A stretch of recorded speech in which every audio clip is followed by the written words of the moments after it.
কাঁচা আমের বার্মিজ আচার।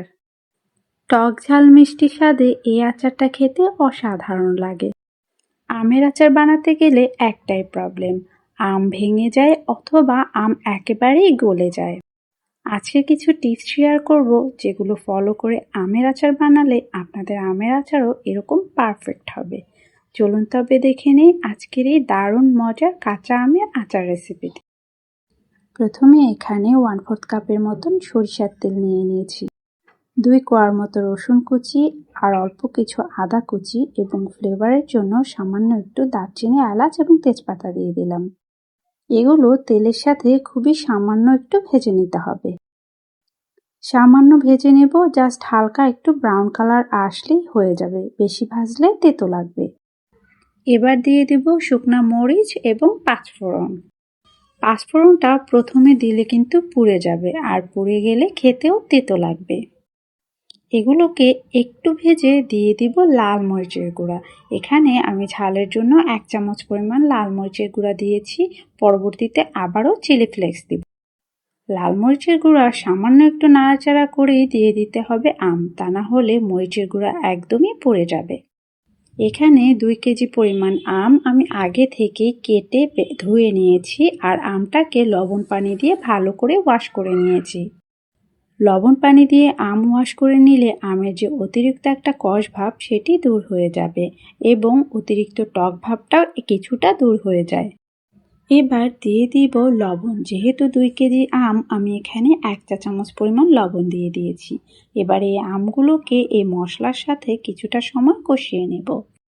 খুব বেশি সময় কষানোর প্রয়োজন হবে না, 1 মিনিটের মতো কষিয়ে নিয়ে এরপরে দিয়ে দিব আমরা চিনি।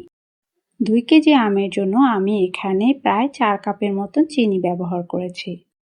আমের আচারে কিন্তু একটু চিনির পরিমাণ বেশিই লাগে, আর বাজার থেকে কেনা আমগুলো ভীষণ টক হয়ে থাকে।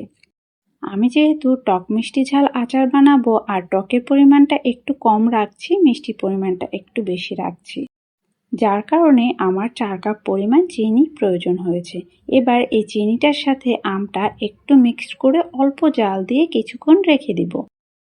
একটু পরে দেখা যাবে চিনিটা গলে যাবে আর আম থেকেও বেশ পরিমাণ পানি বের হয়ে যাবে, আর এই শিরা থেকেই আমাদের আমটা পুরোপুরি সিদ্ধ হয়ে যাবে। আমটা এ পর্যায়ে কিছুটা নাড়াচাড়া করা যাবে, কিন্তু পরবর্তীতে আম কিন্তু আর নাড়াচাড়া করা যাবে না।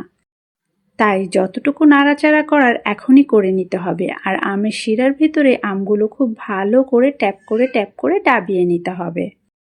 কিছুটা সময় এভাবেই রান্না করে নেব। এরপরে দেখা যাবে আমটা সিদ্ধ হয়ে আমের কালারটাও পরিবর্তন হয়ে গেছে আর আমগুলো একদমই নরম হয়ে গেছে। এ পর্যায়ে কিন্তু আম একেবারেই নাড়াচাড়া করা যাবে না। আম একটু ট্যাপ করে শিরার ভিতরে ডাবিয়ে দিতে হবে। আরও কিছুটা সময় রান্না করার পরে দেখা যাবে আমাদের আমের শিরাটা কিছুটা কমে এসেছে। এ পর্যায়ে যদি আপনারা দেখেন অনেক বেশি শিরা রয়ে গেছে, সেক্ষেত্রে আমটা তুলে নিয়ে শিরাটাকে একটু টানিয়ে নেবেন।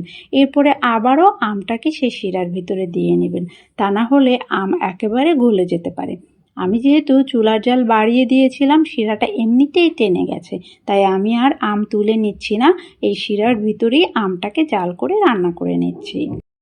এখানে আমি 1 চা চামচ ভাজা জিরার গুঁড়া, 1 চা চামচ ভাজা ধনিয়ার গুঁড়া এবং 1 চা চামচ চিলি ফ্লেক্স ব্যবহার করছি।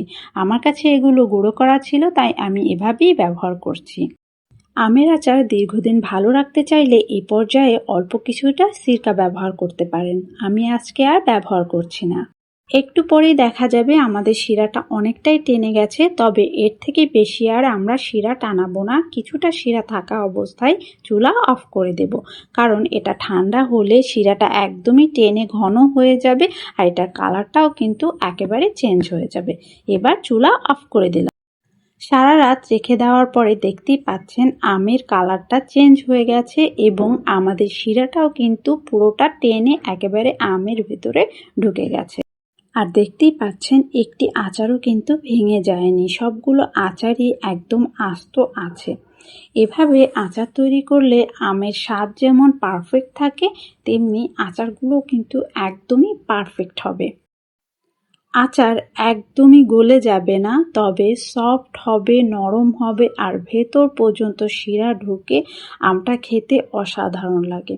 আমার কাছে মনে হয় কাঁচা আমের এই আচারটাই একদমই বেস্ট। আমি প্রতি বছর অনেকটাই বানিয়ে থাকি আর কিছুদিন পরই সবগুলো শেষ হয়ে যায়। আশা করছি আজকের এই আমের আচার আপনাদের সবার কাছে খুব বেশি ভালো লাগবে।